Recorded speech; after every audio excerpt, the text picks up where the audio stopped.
Salut les compagnons. Alors aujourd'hui vous me retrouvez à Paris. Je suis en train de faire une petite escapade là-bas, justement en train de participer à une petite formation.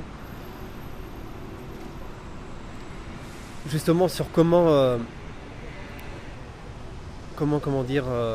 utiliser la puissance de notre mental. Et notamment comment surmonter nos croyances limitantes et nos peurs. Donc c'est de ça que j'aimerais bien te parler, surtout de la première chose, de la première notion de comment vaincre ces croyances limitantes. Et pour commencer ça, j'aimerais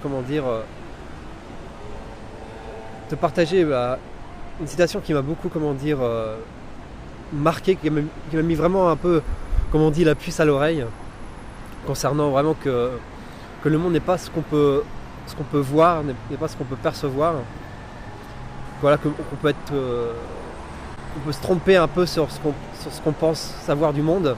C'est la citation de Hitachi qui tout simplement est, je l'ai sur la main parce que c'est quand même un peu longue.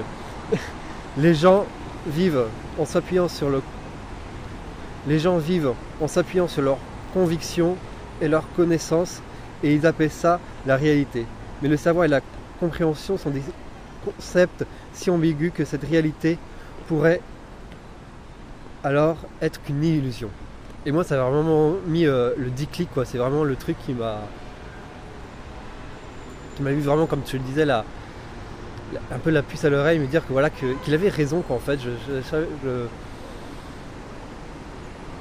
Il avait réussi à poser des mots sur ce que je pensais. Et donc ça a vraiment devenu, une de mes croyances, quoi, en fait. Que vraiment, c'est pas que dans le sens où ce qu'on perçoit de la réalité n'est peut-être pas vrai. Il faut vérifier nos sources, quoi, en fait. Il faut vérifier nos sources. S'ils sont vraiment vrais ou pas. Et c'est tout là, en fait, le principe d'une croyance. D'abord, je vais définir une croyance aussi, parce que c'est quand même important. Pour moi, tout simplement, je vais définir simplement ce que c'est une croyance. C'est une pensée que tu considères comme vraie. Et voilà, c'est vraiment que tu considères. Donc c'est des trucs qui n'ont pas été vérifiés, qui n'ont pas été prouvés scientifiquement. Et même parfois, les trucs scientifiques peuvent être, irréfutés, quoi, en fait. Je sais pas comment dire ça, mais on prouve des trucs scientifiquement, et après, jusqu'à ce qu'on trouve un autre truc qui contredit le truc. Donc vraiment, voilà, quoi. C'est pour ça que moi, j'aime bien dire que tout est relatif, finalement. Il n'y a pas de vérité gravée dans le marbre, quoi. Pour moi, une croyance limitante, c'est une pensée qui tout simplement qui te limite, tout simplement, voilà, comme je l'ai dit.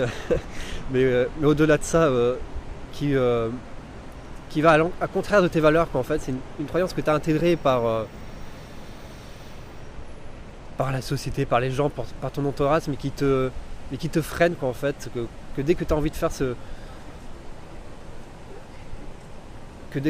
faire quelque chose, quoi, qui te rapproche de tes objectifs, tu as cette croyance-là qui arrive et qui te bloque. Et tu dis non, c'est pas possible, ou voilà, ça t'empêche vraiment d'agir pour s'en défaire de ces croyances-là. Déjà, il faut les conscientiser, il faut les repérer, parce que voilà, au départ on s'aperçoit pas, on considère ça comme vrai, donc on croit pas que c'est possible l'inverse, quoi, en fait. Donc voilà, il faut vraiment faire un travail sur soi pour voir vraiment quelles sont vraiment nos croyances limitantes. Et une fois que tu les as repérées, une fois que tu les as identifiées, de se confronter, quoi, en fait, de vraiment te faire en faisant des petits pas, quoi, en fait, vraiment d'aller te prouver à toi-même que c'est possible, comme le fait de filmer devant les autres, là, c'est une croyance. J'avais peur de faire ça, et voilà, ça m'empêchait d'atteindre mes objectifs. Et voilà, en faisant ça petit à petit, je suis en train vraiment de falsifier cette croyance et d'en créer une autre que tout simplement qu'il est possible que les gens vont pas attaquer, et tout simplement que ça va bien se faire, et que tout est ok, que c'est juste une peur, une peur factice que j'avais intégrée en moi. Pour résumer, vos croyances sont un peu les filtres à travers auxquels vous percevez le monde, les autres et vous-même. Et voilà, il est important de faire le tri, un peu de démêler le vrai du faux, dans le sens de voir ce qui vous correspond et ce qui ne vous correspond pas. De les transformer en ce que j'appelle des croyances décuplantes, en des croyances positives, en passant à l'action justement et en transformant vraiment votre perception. Parce que c'est en passant à l'action que vous allez vous prouver à vous-même et que vous allez montrer que finalement tu peux le faire et que la peur va s'estomper. Et donc voilà. Moi je te dis à la prochaine, crois en toi et en tes rêves. Bye bye.